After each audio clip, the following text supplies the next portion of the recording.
আসসালামু আলাইকুম। আজকে আমাদের ক্লাসের টপিক হচ্ছে elegy written by country churchyard by Thomas Gray. এই কবিতার মূল বিষয়বস্তু হচ্ছে, এই কবিতায় elegy written in country churchyard, এই কবিতাটি হচ্ছে গ্রামীণ কবরস্থানকে নিয়ে লেখা একটা এলিজি। এলিজি মানে হচ্ছে শোকগাথা, মানে কষ্টের কথা যেখানে শেয়ার করা হয় তাই হচ্ছে শোকগাথা এলিজি। কবিতাটি লিখেছেন থমাস গ্রে।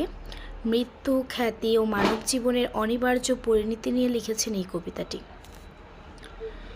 থমাস গ্রে এই কবিতাটির মাধ্যমে গ্রামীণ এক শান্ত পরিবেশ ব্যাখ্যা করেছে, যেখানে সাধারণ মানুষ থাকতো। সাধারণ মানুষের জীবনধারা ব্যাখ্যা করেছে, তারা কিভাবে চলাফেরা করে, তাদের চলাচল,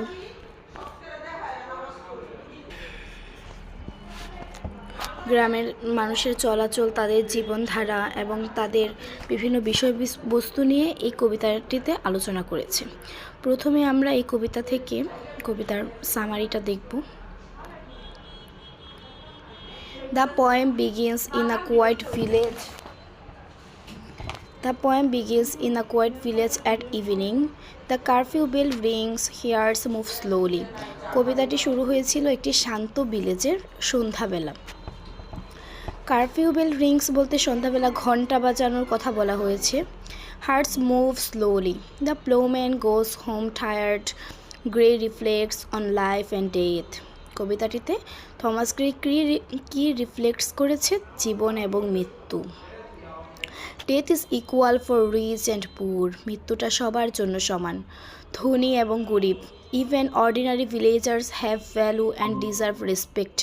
এমনকি সাধারণ ভিলেজাররাও কী করে? সম্মান ডিজার্ভ করে। He describe nature, fields, trees, birds and owl. সে বিভিন্নভাবে বিভিন্ন ইমাজেরির মাধ্যমে তোমার কি করেছে? ফিল্ড, ট্রি, বার্ডস, ওল এগুলোকে ব্যাখ্যা করেছে। Nature shows peace. প্রকৃতি কি দেখায়? শান্তি, নীরবতা এবং আমাদের জীবনের চক্র। Gray honours the humble, their hard work, their simple lives. Through history often ignores them, their memory is important. Grey মানুষের জীবনের কঠোর পরিশ্রম দেখায়, তাদের সাধারণ জীবন দেখায় কবিতার মাধ্যমে, তাদের জীবনের ইতিহাস দেখায়, যেগুলো মাঝে মাঝে সবার কাছে কি ইগনোর হয়ে থাকে, কিন্তু তাদের জীবনের স্মৃতিগুলো কি আমাদের কাছে খুবই গুরুত্বপূর্ণ। এই কবিতা থেকে আমরা কি শিখব? লাইফ ইজ শর্ট, জীবনটা খুবই ছোট। ডেথ ইজ ইউনিভার্সাল, মৃত্যু অবশ্যম্ভাবী। পিস কামস উইথ অ্যাকসেপ্টেন্স, মানে শান্তি আসবে কিসের সাথে? অ্যাকসেপ্টেন্সের সাথে। যত দ্রুত তুমি মানানসইতার সাথে মানানসই হবে সব কিছুর সাথে, তত তাড়াতাড়ি তোমার জীবনে শান্তি চলে আসবে। চলো এখন আমরা এই কবিতাটির লাইন বাই লাইন দেখি। কবিতাটি বেশ বড়, তোমরা ধৈর্যের সাথে থাকো।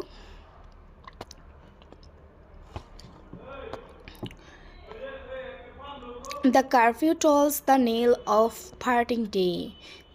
দিন শেষে কী করে? বিদায়ের ঘণ্টা বাজে ধীরে। The lowing herd wind slowly o'er the lea. গরুর পাল মাঠ পেরিয়ে যায় ধীর গতিতে। The ploughman homeward plods his weary way. ক্লান্ত চাষি ফিরছে ঘরে ভারী পায়ে। And leaves the world darkness and to me. চারদিকে নামে আধার, আমি একা থাকি।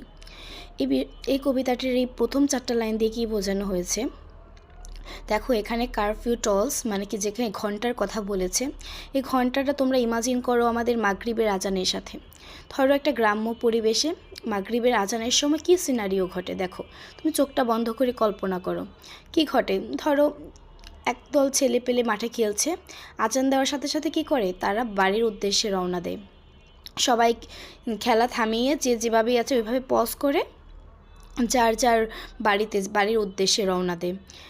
মাঠের থাকা গরুগুলা কি করে? রাখালগুলা গরুদের নিয়ে বাড়ি যায়। চাষি যারা সারাদিন কাজ করেছে, অক্লান্ত পরিশ্রম করেছে, তারা কি করে? ঘরে ফিরে যায়। সেম জিনিসটাই সেখানে ব্যাখ্যা করেছে। গ্রামের সন্ধ্যাবেলার কাহিনী, চারদিকে আধার নামে, আমি একা থাকি। Leaves the world to darkness and to me, মানে আজান দেওয়ার সাথে সাথে এই ঘন্টাটাকে তুমি আজানের সাথে কল্পনা করো। আজান দেওয়ার সাথে সাথে কী করে, চারদিকে অন্ধকার নেমে আসে। আর কবি এখানে আমি একা থাকি বলতে কবিকে একে বোঝানো হয়েছে, কবিকে, মানে সে একা একা সে সব কিছু অবজার্ভ করছে, সব কিছু দেখছে। Now fades the glimmering landscape on the sight, চোখের সামনে প্রকৃতির রূপ মিলিয়ে যায়। And all the air a solemn stillness holds, চারপাশে নেমে আসে গভীর নীরবতা। Save where the beetle wheels his droning flight, শুধু ভোব শব্দে ওড়ে পোকা। And drowsy tinklings lull of distant folds, দূরে ঘণ্টাধ্বনি ঝিম ধরা সুর তুলে। এখানে ওই সন্ধ্যাবেলায় কি বোঝানো হয়েছে, প্রকৃতি চোখের সামনে কি হয়, তোমার দিনের আলোটা ঝাপসে যায়, দিনের আলোটা নিভে যায় এবং অন্ধকার হয়ে যায়, প্রকৃতির রূপ মিলিয়ে যায়। ল্যান্ডস্কেপ অন দ্য সাইড মানে চোখের আড়ালে চলে যায়। And all the air a solemn stillness holds, এবং আমাদের চারপাশে কী নেমে আসে, অন্ধকারের সাথে সাথে কিন্তু নীরবতাও চলে আসে, চারদিক নীরব হয়ে যায়। মানে এটা গ্রাম্য পরিবেশ চিন্তা করবে, শহরে না। Save where the beetle wheels this droning flight, শুধু ভোব ও শব্দে পোকা ওড়ে। শুধু পোকা না, সন্ধ্যাবেলা দেখবে পাখিরাও কিচিরমিচির করে, গ্রাম্য পরিবেশে যেখানে অনেক বেশি পাখি থাকে, যার যার বাসায় চলে যায়। এখানে ভোব ও শব্দে পোকাদের কথা বলা হয়েছে। The drowsy tinklings lull the distance holds, দূরে ঘণ্টাধ্বনি ঝিম ধরা সুর তোলে। যেমন ঘণ্টা বাজার পর, যেমন ধরো স্কুলে যখন ঘণ্টা বাজতো, এরপরে কি টাং অনেকক্ষণ একটু ঝিম ধরা সুর আছে না, এই ঝিম ধরা শব্দ বলতে কী বোঝানো হয়েছে, প্রথমে যেমন প্রথম লাইনে যেমন বলেছে না কারফিউ টলস একটা ঘণ্টা বাজার কথা, সেম ওই ঘণ্টাটার ঝিম ধরা সুরকে বোঝানো হয়েছে, যা স্তব্ধ হয়ে আছে। beneath those rugged elms that you trees shade, বড় বড় গাছের ছায়ার নিচে। আরেকটা ভালো কথা হচ্ছে, তোমরা কিন্তু কবিতার প্রত্যেকটা লাইনের প্রত্যেকটা ওয়ার্ড বাই ওয়ার্ড তোমরা যদি ভোকাবুলারি করো তাহলে কিন্তু পাবে না, অর্থ মিলাতে পারবে না। এখানে অনেক অর্থ রূপক অর্থে ব্যবহৃত হয়, অনেক অর্থ মেটাফোর হিসেবে ব্যবহৃত হয়, অনেক রকমভাবে ব্যবহৃত হয়। এজন্য তোমরা পুরো ফুল মিনিং খুঁজতে গেলে অনেক সময় পাবে না, এটাকে বুঝে নিতে হবে। ছন্দে ছন্দে কবিতা আগায়। Beneath those rugged elms that yew tree shade, বড় বড় গাছের ছায়ার নিচে। Where heaves the turf in many a mouldering heap, মাটির ডিবি উঠে আছে যা কবরের চিহ্ন হয়ে। Each in this narrow cell for ever laid, ছোট কবরের সবাই শুয়ে চিরদিন।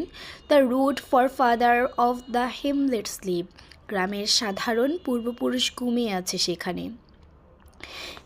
এই লাইনগুলো দ্বারা কবি কী বুঝাইছে বুঝছো, এই লাইনগুলো দিয়ে কবি বোঝাতে চেয়েছে কবরের কথা।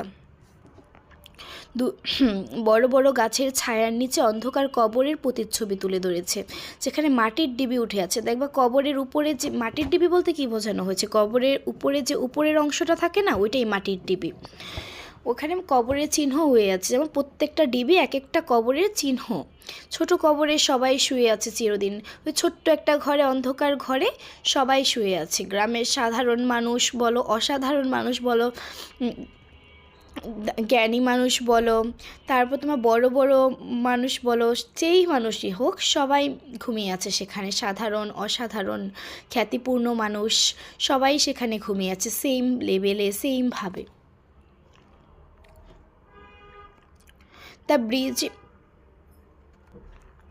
The breezy call of incense breathing morn. The breezy call of incense breathing morn, সকালের সুগন্ধির বাতাসের ডাক। The shallow twittering from the straw built shed, খড়ের ঘর থেকে পাখির কলরব। The cock's shrill clarion on the echoing horn, মোরগের তীক্ষ্ণ ডাক বা সিঙ্গার ধ্বনি। No more shall rouse them from their lowly bed, আর জাগাতে পারবে না তাদের কবর থেকে।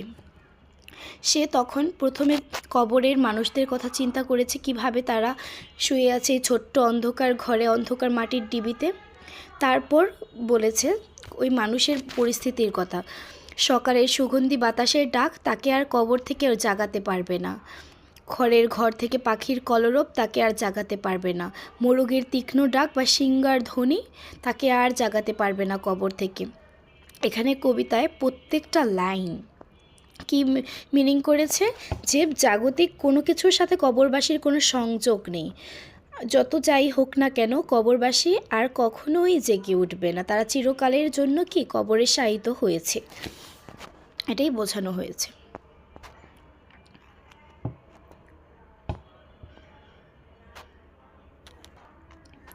For them no more the blazing hearth shall burn, তাদের জন্য আর আগুন জ্বলবে না চুলায়। আর busy housewife ply her evening care, গৃহবধূ আর যত্ন করবে না সন্ধ্যায়। No children run to lisp their sire's return, বাবার ফিরে আসায় শিশুরা দৌড়ে আসবে না। Or climb his knees and envied kiss to share, বাবার কোলে উঠে আদরও পাবে না আর। কি বলেছে এই লাইনগুলো দিয়ে, যে যারা কবরে আছে তারা পৃথিবীর কোনো জাগতিক কোনো মোহ আর তাদের কাজ করবে না, জাগতিক কোনো মায়া আর তাদের অ্যাট্রাক্ট করবে না, কোনো কিছুই তাদের কবর থেকে আর পৃথিবীতে নিয়ে আসতে পারবে না। তাদের জন্য কেউ স্পেশাল রান্না করবে না, তাদের গৃহবধূরা তাদেরকে সন্ধ্যায় যত্ন করবে না, তাদের জন্য তাদের ছেলেমেয়েরা সন্তানেরা দৌড়ে আসবে না, তাদেরকে আর কেউ তাদের কোলে কেউ উঠে আর আদর পাবে না। জাগতিক কোনো মোহ, কোনো মায়া, কোনো ভালোবাসা তাদেরকে আর অ্যাট্রাক্ট করবে না।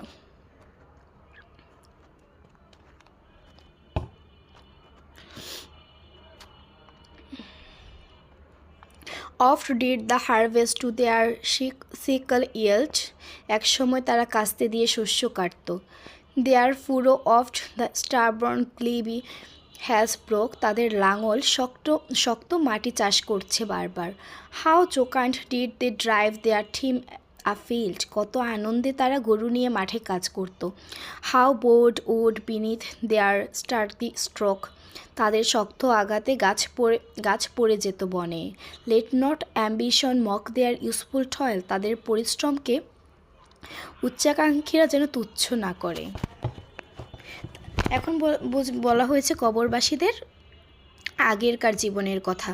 তারা আমাদের মতোই সাধারণ মানুষ ছিল, তাদের একসময় জীবন ছিল, তারা একসময় আমাদের মতোই কাজ করত, তারা একসময় কাস্তে দিয়ে শস্য কাটত, লাঙল দিয়ে মাটি চাষ করত, আনন্দে গরু নিয়ে মাঠে কাজ করত, তাদের শরীরের শক্তি দিয়ে যে আঘাত করত সে আঘাতে গাছ পড়ে যেত বনে।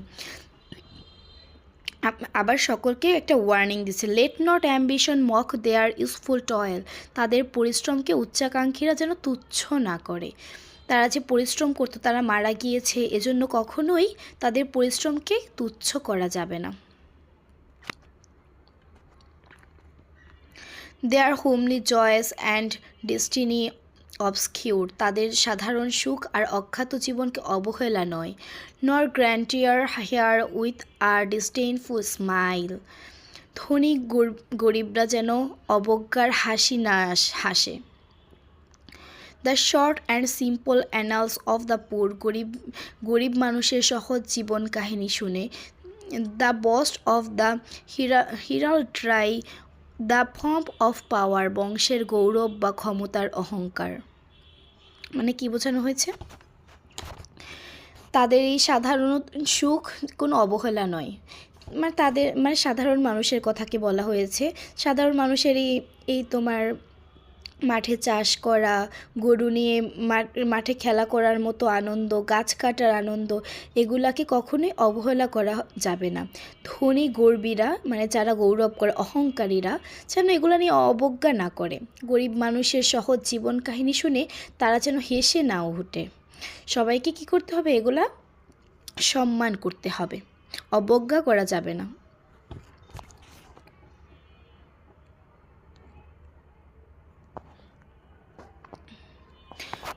The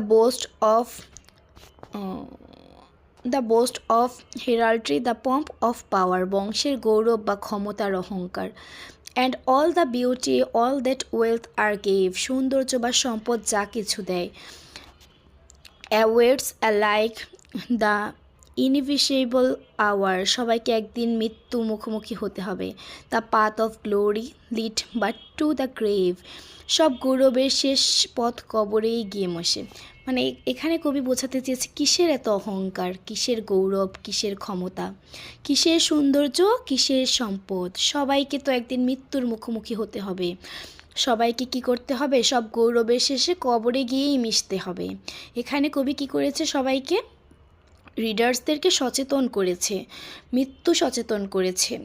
কেননা তারা যেন অহংকারী হয়ে না ওঠে, তাদের যেন গৌরব না আসে, সৌন্দর্য এবং সম্পদ নিয়ে যেন বেশি বাড়াবাড়ি না করে।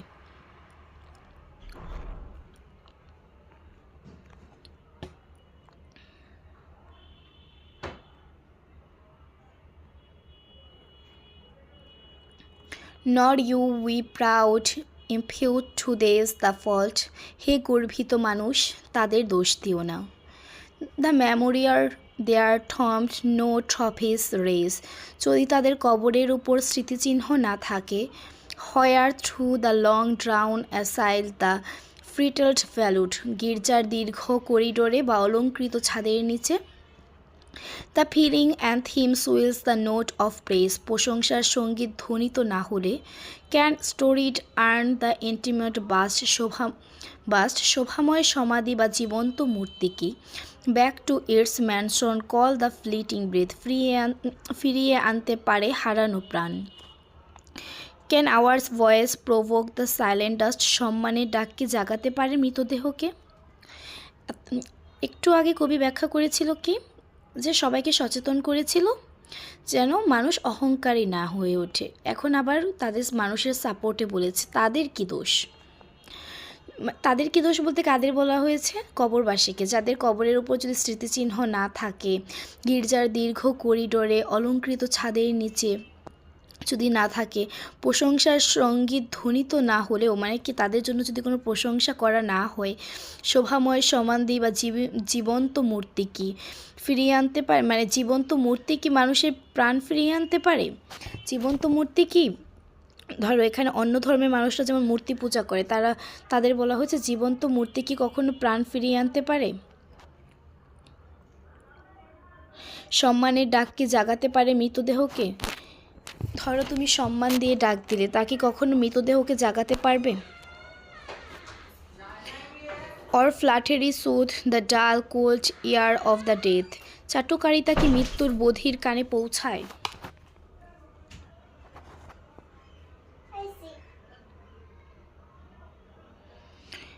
Perhaps in this neglected spot is laid, হয়তো এই অবহেলিত স্থানে শুয়ে আছে, some heart once pregnant with celestial fire, কোনো মহান প্রতিভার অধিকারী হৃদয়, hands that the road of empire might have sweat, যে হাতে রাজদণ্ড শোভা পেতে পারত, or a walk to ecstasy the living lyre, অথবা সুরে মানুষকে মোহিত করতে পারত, but knowledge to their eyes her ample page, কিন্তু জ্ঞানের বিশাল জগৎ তাদের সামনে,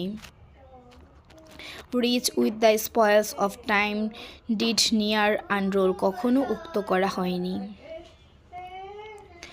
চাটুকারিতা মানে হচ্ছে চালাক, ফ্ল্যাটারি তো বুঝো, ফ্ল্যাট করা আর কি, ফ্ল্যাট করা এটা ইজি শব্দ। এটা কি মৃত্যুর বধির কানে পৌঁছায়, যে মৃত মানুষ তার কানে পৌঁছায় যে ওই অবহেলিত স্থানে শুয়ে আছে, মানে কি নেগলেক্টেড স্পট বলতে এখানে কি বোঝানো হয়েছে? কবরস্থানকে বোঝানো হয়েছে, যেখানে একজন মানুষ অনেক অসহায় থাকে, সে চাইলেও কোনো কিছু করতে পারে না। কোনো মহান প্রতিভার অধিকারী হৃদয়, যে হাতে রাজদণ্ড শোভা পেতে পারত, যে মানুষটা অনেক মহান প্রতিভা ছিল, যার হাতে রাজদণ্ড ছিল, মানে রাজপ্রাসাদের অনেক কার্যক্রম হতো, শোভা পেতে পারত, বা মানুষ যার অনেক সুর ছিল, মোহিত করতে পারত, কিন্তু জ্ঞানের বিশাল জগৎ তাদের সামনে কখনো উন্মুক্ত করা হয়নি। এখানে কবি রূপক অর্থে বোঝাতে চেয়েছে গ্রামের যে সাধারণ মানুষ ছিল, ওরাও তোমার এক্সট্রাঅর্ডিনারি হতে পারত, তাদের মধ্যেও অনেক প্রতিভা থাকতে পারে, কিন্তু তাদের এই প্রতিভা বিকাশের কোনো পথ উন্মুক্ত করা হয়নি। এখানে ওই মৃত মানুষদের দিয়ে বোঝানো হয়েছে, কিন্তু এদিকে সাধারণ মানুষের অসাধারণ রূপকে বোঝাতে চেয়েছে।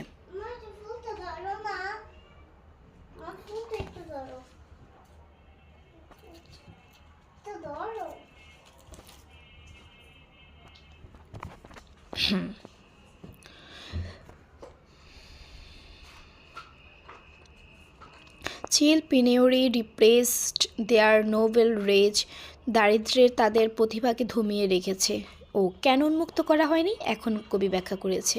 And froze their genial current of the soul, তাদের প্রাণের স্বাভাবিক বিকাশ থেমে গেছে। Full many a gem of purest ray serene, অনেক উজ্জ্বল রত্ন আছে। The dark unfathomed caves of ocean bear, যা লুকিয়ে থাকে সমুদ্রের গভীর অন্ধকারে। Full many a flower is born to blush unseen, অনেক ফুল জন্ম নেয় অদেখাই। The waste its sweetness on the desert air, মরুভূমির বাতাসে তার সৌন্দর্য হারায়। এখানে কি বলা হয়েছে, তাদের অনেক সময় দারিদ্র্যের কারণে সাধারণ মানুষের ওই প্রতিভা দমিয়ে রেখেছে। Noble rage and froze the genial current of the soul, তাদের প্রাণের স্বাভাবিক বিকাশ কি হয়েছে, থেমে গিয়েছে। যে কোনো তোমার প্রতিবন্ধকতার কারণেই থেমে গিয়েছে। ফুল মেনিয়া জিম অফ পিউরেস্ট রে সিরিন, অনেক উজ্জ্বল রত্ন আছে। রত্ন যেমন সমুদ্রের গভীরে থেকে তোমার মুক্ত নেয়, সেভাবে অনেক রত্ন আছে যা লুকিয়ে থাকে সমুদ্রের গভীরে। এই কথাটা দিয়ে বোঝানো হয়েছে অনেক সাধারণ মানুষের মাঝেও অসাধারণ প্রতিভা আছে যা লুকানো আছে, কিন্তু তা কি হয় না, তা প্রকাশিত হয় না। সঠিক। Full many a flower is born to blush unseen, অনেক ফুল জন্ম নেয় অদেখাই। And waste its sweetness on his desert air, মরুভূমির বাতাসে তার সৌন্দর্য হারায়। এ প্রত্যেকটা লাইন বোঝানো হয়েছে কি, সহজ সরল গ্রামবাসীদের। অনেক ফুল জন্ম নেয় অদেখাই, তারপরে অনেক অনেক প্রতিভা থাকে যা কখনো উন্মুক্তই হয় না। কিসের কারণে, দারিদ্র্যের কারণে, আরও অনেক প্রতিবন্ধকতার কারণে কোনোদিন উন্মুক্তই হয় না। মরুভূমির বাতাসে তার সৌন্দর্য হারায়, গ্রামীণ পরিবেশে তার প্রতিভাগুলো কি হয়, শেষ হয়ে যায়।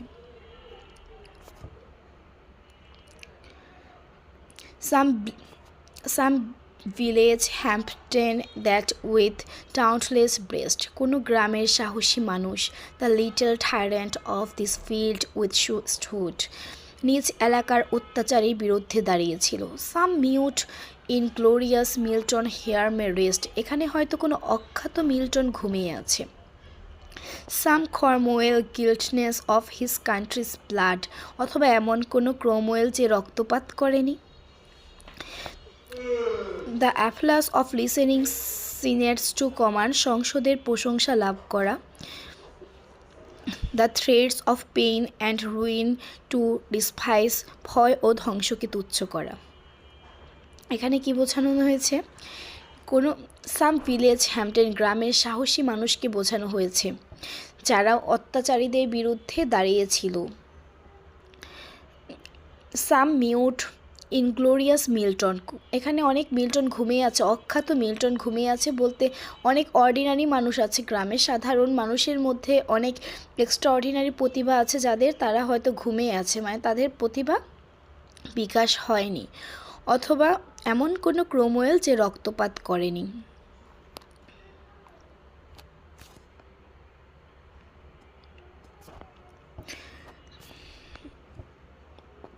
Two scatter plenty o'er smiling land, দেশে সমৃদ্ধি ছড়িয়ে দেওয়া। The read their history in our nations eyes, জাতির ইতিহাসে নাম লেখা। দেয়ার লর্ড ফরবিড নর সারকামস্ক্রাইবড অ্যালোন, তাদের ভাগ্য তা হতে দেয়নি। মানে এমন কোনো মানুষ আছে যারা অত্যাচারীদের বিরুদ্ধে দাঁড়াতে পারত, দেশের সমৃদ্ধি ছড়িয়ে দিতে পারত, ভয়কে দূর করতে পারত, সংসদে প্রশংসা লাভ করতে পারত, জাতির ইতিহাসে নাম লেখাতে পারত, কিন্তু তাদের ভাগ্য তা হতে দেয়নি, তাদের সহায় হয়নি। তার কারণ কি, তাদের ভাগ্য তাদের সহায় হতে দেয়নি, এর কারণ হচ্ছে তাদের দারিদ্রতা, তাদের ক্রাইসিস, তাদের সীমাবদ্ধতা। Their growing virtues but their crimes confined, শুধু গুণই নয়, তাদের অপরাধও সীমাবদ্ধ রেখেছে। Forbade to wade through slaughter to a throne, সিংহাসনের জন্য রক্তপাত করতে দেয়নি। And shut the gates of mercy on mankind, মানুষের প্রতি নিষ্ঠুরও হতে দেয়নি। মানে সাধারণ মানুষদের মধ্যে এমন অনেক প্রতিভা ছিল যার কারণে তারা উক্ত সংসদে প্রশংসা লাভ করতে পারত, ভয়কে দূর করতে পারত, জাতির ইতিহাসে নাম লেখাতে পারত, তাদের ভাগ্য ইতিহাসে নাম লিখতে পারত, অপরাধ মুক্ত করতে পারত, সিংহাসনের জন্য রক্তপাত করতে দেয়নি এবং মানুষকে, কিন্তু তাদের ভাগ্য কি, তাদের সহায় হয়নি, এটাই বোঝাতে চেয়েছে। Far from the maddling crowds, ignoble strife, উন্মুক্ত জনতার নিজ কোলাহল থেকে দূরে, their sober wishes never learned to stray, তাদের সাধারণ চাওয়া কখনো সীমা ছাড়ায়নি। Along the cool cloisters veil of life, জীবনের শান্ত নির্জন পথে, they kept the noiseless tenor of their way, তারা নীরবে নিজের পথে চলেছে। Yet even this bonds from insult to protect, তবুও অপমান থেকে মৃতদেহকে রক্ষার জন্য some frail memorial still erected নাই, কাছেই ছোট স্মৃতিচিহ্ন তৈরি করা হয়েছে। With uncouth rims and shapeless sculpture decked, অশিক্ষিত ছন্দ আর অপরিণত ভাস্কর্যে সাজানো। উন্মত্ত জনতার নিজ কোলাহল থেকে তাদের সাধারণ চাওয়া কখনো সীমা ছাড়ায়নি, মানে কি, যে সাধারণ মানুষটা ছিল তারা কখনো উচ্চাকাঙ্ক্ষা করতে পারেনি, তাদের চাওয়া পাওয়া কি করেছে, সাধারণ ছিল। জীবন শান্ত নির্জনের পথে তারা নীরবে নিজের পথে চলেছে, তারা তাদের নিজের মতো করে তাদের জীবন পরিচালনা করেছে। কিন্তু দিন শেষে কী হয়েছে, অপমান থেকে মৃতদেহকে রক্ষার জন্য তার কাছেই ছোট স্মৃতিচিহ্ন করা হয়েছে, মানে কি, কবরস্থান করা হয়েছে। মৃতদেহকে রক্ষার জন্য কি করা হয়েছে, স্মৃতি হিসেবে কবরস্থান করা হয়েছে। অশিক্ষিত ছন্দ আর অপরিণত ভাস্কর্যে সাজানো। কবরস্থানে তো কোনো তোমার আহামরি ভাস্কর্য থাকে না, অপরিণত ভাস্কর্যে সাজানো।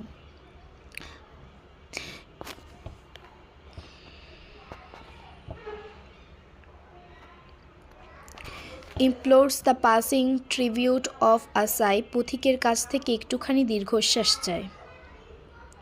their name, their years spelt by the unlettered muse, তাদের নাম ও বয়স লিখেছে অশিক্ষিত কারিগর। the place of fame and elegy supply, তাদের এটাই খ্যাতির স্থান। মানে কবরস্থানে শুয়ে থাকা মানুষগুলা কি চায়, পথিকের কাছে একটুখানি দীর্ঘশ্বাস চায়, মানে আমাদের কথায় আমাদের কাছ থেকে একটু দোয়া চায়। তাদের নাম ও বয়স লিখছে অশিক্ষিত কারিগর। The place of the fame and elegy supply, তাদের এটাই খ্যাতির স্থান। কবরস্থানে গেলেই মানুষের জীবনের আসল খ্যাতি কি, সকল হিসাব নিকাশ তো সেখানেই হয়, সেটাই বলা হয়েছে। The many a holy text around হিস্ট্রিও, চারপাশে লেখা আছে পবিত্র বাণী। কবরস্থানের চারপাশে কি থাকে, অনেক সময় কোরআনের বিভিন্ন আয়াত লেখা থাকে। That teach the rustic moralist to die, যা সাধারণ মানুষের মৃত্যুর শিক্ষা দেয়। কবরস্থানের বিভিন্ন দেয়ালে লেখা থাকে না মৃত্যু সম্পর্কে, মৃত্যুর ভয় সম্পর্কে, মৃত্যুকে ভয় করতে, কবরের মানুষের অসহায়ত্বের কথা লেখা থাকে, সেটাই বলা হয়েছে। That teach the rustic moralist to die, যেটাকে মৃত্যুর শিক্ষা দেয়। For who to dumb forgetfulness a prey, কারই বা ইচ্ছে আছে বিস্মৃতির শিকার হতে। This pleasing anxious being e'er resigned, কে সহজে জীবন ছেড়ে দিতে চায়, কে চায় যে তার স্মৃতি মানুষ না করুক, কে চায় তার জীবন থেকে সহজে মুক্তি পেতে, জীবনের আনন্দ ভোগ করতে কে না চায়। Left the warm precincts of the cheerful day, আনন্দময় জীবনের আলো ছেড়ে, nor cast one longing lingering look behind, পিছনে ফিরে শেষবার তাকাতে কি চায় নাকি। On some fond breast the parting soul relies, মৃত্যুর মুহূর্তে মানুষ প্রিয়জনের ভালোবাসা চায়। Some pious drops of the closing eye requires, মৃত চোখ প্রায় প্রিয়জনের অশ্রু, মৃত চোখ চায় প্রিয়জনের অশ্রু। Even from the tomb the voice of nature cries, কবর থেকেও প্রকৃতির ডাক শোনা যায়। Even in our ashes life there wounded fires, মৃত্যুর পরও অনুভূতি রয়েছে। মানুষ কী করে, জীবন থেকে সহজেই জীবন ছেড়ে দিতে চায় না।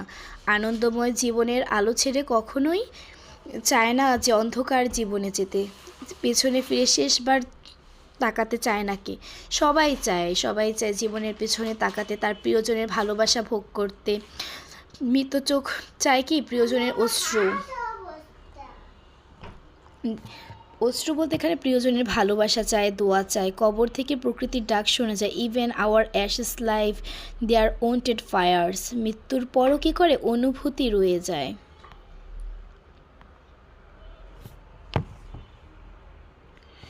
Here rest his head upon the lap of earth. এখানে পৃথিবীর কোলে শুয়ে আছে এক যুবক। A youth to fortune and to fame unknown.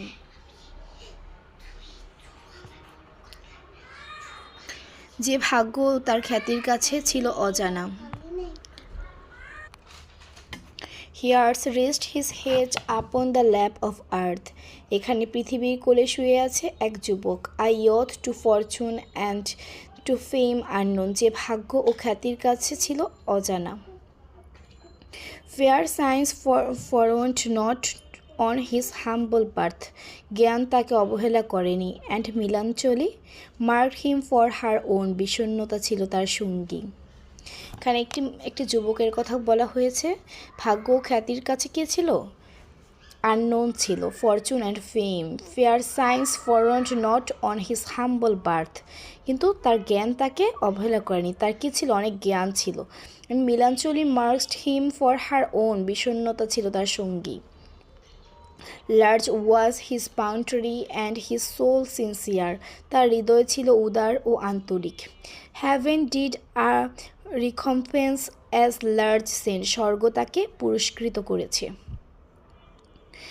সে ভাগ্য ও খ্যাতির কাছে অজানা হলেও তার কি গভীর জ্ঞান ছিল। সে খুবই বিষণ্ণ থাকতো। Melancholy marked him for her own. তার হৃদয় ছিল উদার ও আন্তরিক। Large was his boundary and his soul sincere. এজন্য কী করেছে? Heaven did a recompense as large sent. তাকে পুরস্কৃত করেছে। He gave to misery all he had a tear. দুঃখীদের জন্য সে দিয়েছে তার অশ্রু। He gained from heaven to us all the wished a friend. স্বর্গ থেকে পেয়েছে বন্ধু, এটাই তার চাওয়া। তার জীবনে যে সকল অপূর্ণতা ছিল, মৃত্যুর পর সব কিছু কী হয়েছে? পূর্ণতা পেয়েছে। স্বর্গ তাকে পুরস্কৃত করেছে। সে জান্নাত পেয়েছে। স্বর্গ তার বন্ধু ছিল না, সে একাকী ছিল, বিষণ্ণ ছিল। সে মৃত্যুর পর স্বর্গ থেকে বন্ধু পেয়েছে।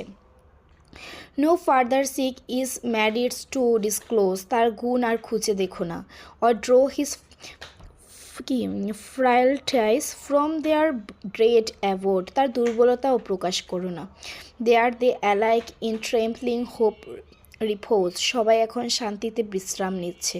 The bosom of his father is and his God. ঈশ্বর বুকে আশ্রয় নিয়ে।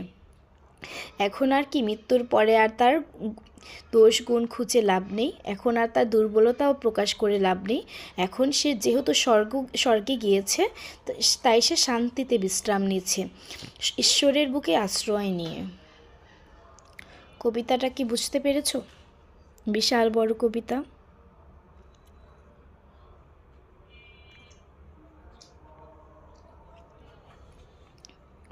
এখন ইম্পর্টেন্ট ওয়ার্ড মিনিংস আছে। কারফিউ টলস মানে কি? সন্ধ্যার ঘণ্টা বাজে। নীল মানে কি? মৃত্যু বা শেষের ঘণ্টা। প্লমেন নিচু শ্রেণীর কৃষক। লি মানে কি? খোলা মাঠ। ফোল্ড পশুর খামার। মপিং ওল একা একে উলু। বোয়ার সবুজ ছায়াযুক্ত ঘর। থিমস কি? এই কবিতাটার মেইন বিষয় হচ্ছে কি? Death and mortality. মৃত্যু এবং ক্ষণস্থায়িত্ব। এভরিওয়ান ডাইস, রিচ অর পুর। সবাই মৃত্যুর স্বাদ গ্রহণ করবে, ধনী হোক আর গরিব হোক। নাম্বার 2, ইকুয়ালিটি, সমতা। Death makes all humans equal. মৃত্যুর সময় সবাই ইকুয়াল। কবিতার লাইনে পড়েছ না? ধনী গরিব, খ্যাতি, বিখ্যাত অখ্যাত সবাই সেম লাইনে থাকবে।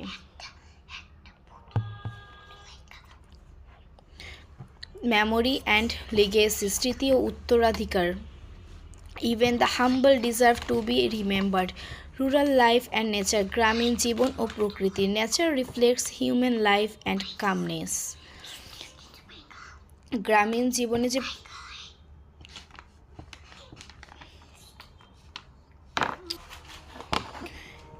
রুরাল লাইফ অ্যান্ড নেচার, গ্রামীণ জীবন ও প্রকৃতি। Nature reflects human life and calmness. গ্রামীণ জীবনের প্রকৃতি, নিস্তব্ধতা, এগুলো এই কবিতায় কি ব্যাখ্যা করেছে। মেইন থিম মোরাল রিফ্লেকশন, নৈতিক ভাবনা। Think about life, work honestly, respect others. এখানে ব্যাখ্যা করেছে কি মানুষের জন্ম, মৃত্যু, সততা, অন্যকে সম্মান করা, এগুলোকে ব্যাখ্যা করেছে। এখন এই কবিতা থেকে মোস্ট ইম্পর্ট্যান্ট ব্রড কোশ্চেন পড়াবো। এটাকে বেশি একটা পড়াবো না, যেহেতু কবিতাটা ব্যাখ্যা করেছি, এটা তোমরা এমনিতেই পারবে। প্রত্যেকটা লাইন তো ব্যাখ্যা করেছি। ধরো এটা তোমার এক্সামে আসবে, তুমি লিখবে, এটা ভেবে তারপর তুমি এটা লিখবে, পড়াশোনা করবে।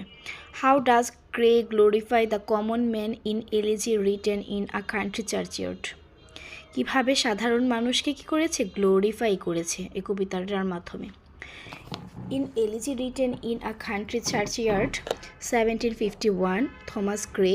1716 থেকে 1771, glorifies the lives of the common men who lie buried in a rural churchyard.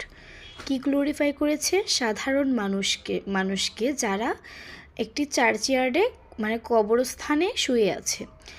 Although these villagers were neither wealthy nor famous, এই গ্রামবাসীরা কি ছিল না, সম্পদ প্রভাবশালীও ছিল না, বিখ্যাতও ছিল না।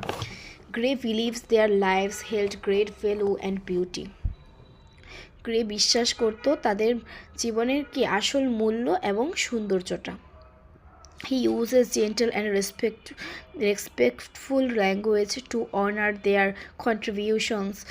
Gray shows that the simplicity of common man can be just as noble as wealth and power. Gray glorifies the common man of the following manners. কি গ্লোরিফাই করেছে, পিসফুল অ্যান্ড কোয়াইট লাইভস, শান্তিপূর্ণ এবং quiet lives. Death makes everyone equal, celebrating the simple joys of life. Hidden talents and potential, ওই যে সাধারণ মানুষের মধ্যে যে লুকানো প্রতিভা আছে, যা কখনো প্রকাশ পায়নি, সুপ্ত প্রতিভা, ওইটার কথা বলেছে। হিডেন ট্যালেন্টস অ্যান্ড পটেনশিয়াল, তারা চাইলে অনেক কিছু করতে পারতো কিন্তু তারা পারে না। Uncorrupted humble lives, we can wrap up this, মানে লাস্টে সব কিছু ব্যাখ্যা করে দিয়েছে। Gray honours the lives of the common man who lie buried in the churchyard. He uses respectfully language show that their lives held great dignity. Gray glorifies the villagers by showing that greatness can exist in even the humblest of life. মানে এই কবিতার main theme কি, মৃত্যু, কবরস্থান, সাধারণ মানুষের জীবনের পথ চলা, গ্রামবাসীর নিস্তব্ধতা, গ্রামের এক সাধারণ জীবন, একটা শান্ত পরিবেশ, মানুষের জীবনের সুপ্ত প্রতিভাগুলো কেন বিকাশিত হয় না, মানুষ যদি বিকাশিত হতো তাহলে কি হতো, অনেস্ট থাকলে কি হবে, একসময় ঈশ্বরের কাছে লাস্টে কি বলে ব্যাখ্যা করেছে, যদি তুমি ভালো হও একসময় তোমাকে আল্লাহ গিফট দিবে, যার কাছে তোমার এই খ্যাতি, নাম, যশ কোনো কিছুই আর কাজে আসবে না। এটাই ছিল আমাদের কবিতা Elegy written by churchyard, Thomas Gray. সবাই জানাবে যে তোমরা কেমন হয়েছে, তোমরা বুঝতে পেরেছো কি না, কোন টপিকটা বুঝতে পারোনি, এগুলো আমাকে জানাবে সবাই। আসসালামু আলাইকুম।